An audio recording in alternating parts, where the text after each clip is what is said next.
Hi everyone, I'm Ruby.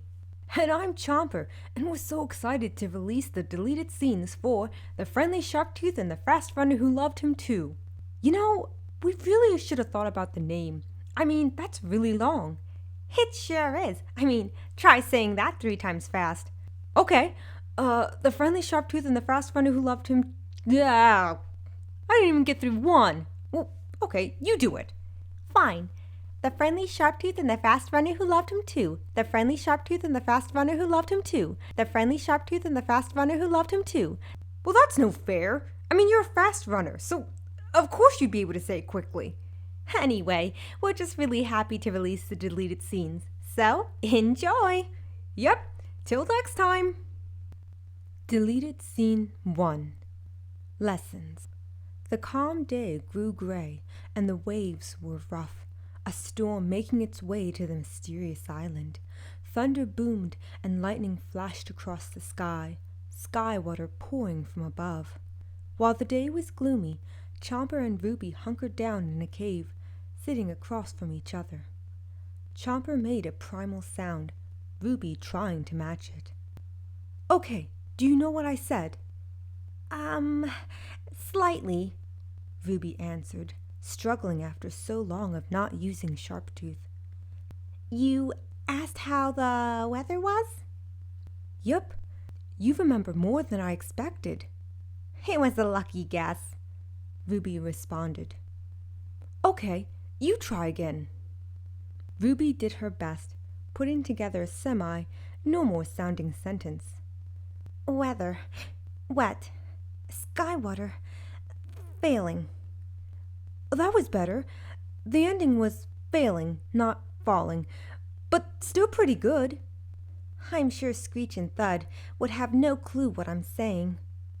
They don't know what you're saying now, Chomper added, reaching over to brush her cheek. You've learned faster than any I've ever taught. You tried to teach Sharptooth to another? Who was it? Who was curious to attempt such a language? Believe it or not, Sarah. Sarah? I was thinking Littlefoot. Littlefoot I assumed it to be out of all of them. Yup. She only got bits and pieces, but never to the extent you did. Ruby's shocked expression changed to a calmer one. Wow, Sarah learning Sharptooth. Never saw that coming. Neither did I. The two shared a laugh. When the sky water slowly stopped, they exited the cave and figured they'd pick up on speaking Sharptooth later. Chomper smiled and pointed. Look, Ruby! Sky colors! It's beautiful, Ruby exclaimed. Come on, Ruby. I want to show you something.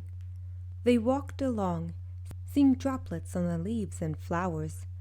Chomper glanced at Ruby, his expression changing from joy to a solemn one.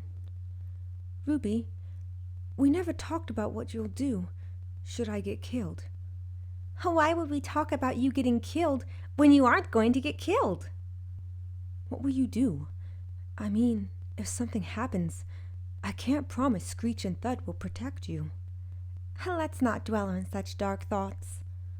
All I'm saying is, I think it would be best to be prepared. If something happens to me, I just want to know you'll be safe. Chomper took her hand, pausing for a moment. Just promise me, if something does happen, and I lose to a challenger, you'll go back to the Great Valley. Ruby gave a deep sigh, hating the very thought of Chomper dying, knowing how painful it was when he almost drowned. Still, if it gave him comfort, she'd agree. Very well. I shall go to the Great Valley if something happens to you. Good.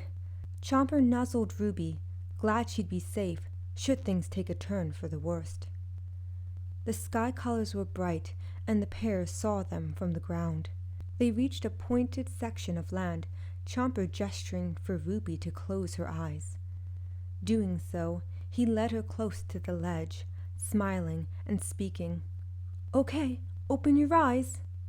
Ruby saw a beautiful sight, the light sparkling over the water. Oh, it's beautiful.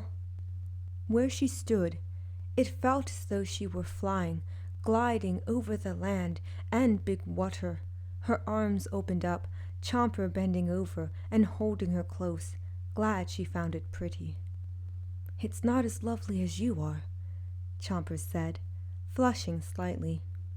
Leaning over, Ruby's beak kissed Chomper's muzzle, leaning into him. While the waves crashed into the land, they stood, holding each other and sharing a small and tender kiss.